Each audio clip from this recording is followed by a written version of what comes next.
want to go into probably my favorite segment of the day, which is the disbursement of the Pac-12 Conference.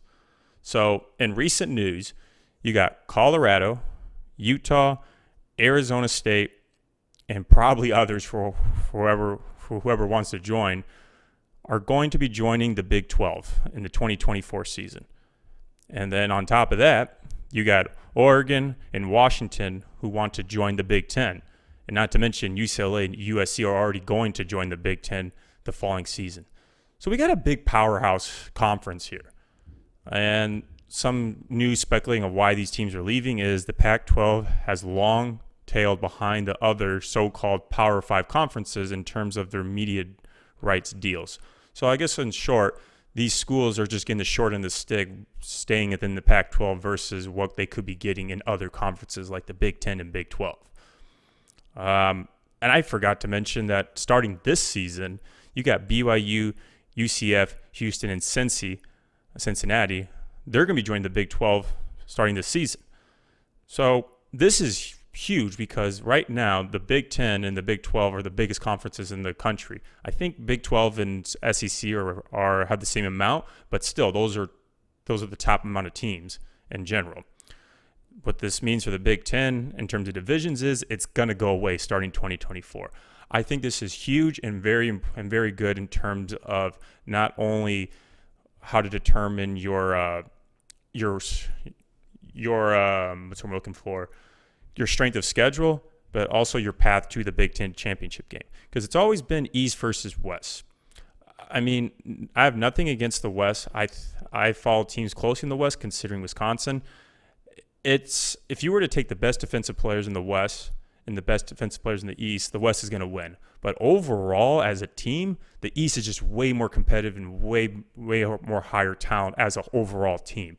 So it's just not fair when you have this weaker division going against this powerhouse division where the second best team in that division can easily beat the best team in the West.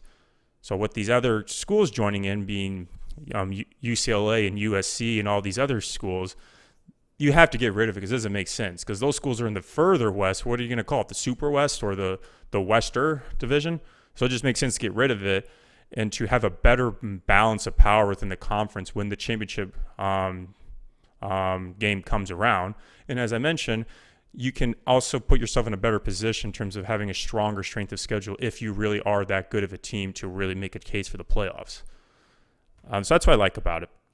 So in Big Ten, we'll have the most dominant conference depth right behind SEC because you got notable teams like Ohio State, Michigan, USC, and Oregon. Basketball will be different too, and this is more towards the Big 12. Big 12 will become the best college basketball conference in my opinion because you got March Madness teams that you see on the daily like every year like Kansas, Houston, Baylor, and Iowa State sometimes comes in there. I'm a little biased because I went to Iowa State, but they've had a couple good runs in the last 10 years. And so those are still four notable teams from that same conference now that you're including Houston in the mix.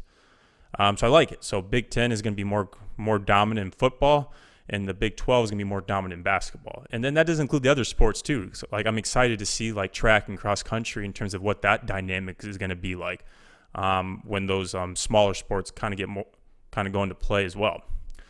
So Pac-12, there's 4 teams left now. You got Washington State, Oregon State, Cal, and Stanford. What do I think is going to happen with them? They're going to move. They have to go to a different conference. You can't do a full schedule within a four-team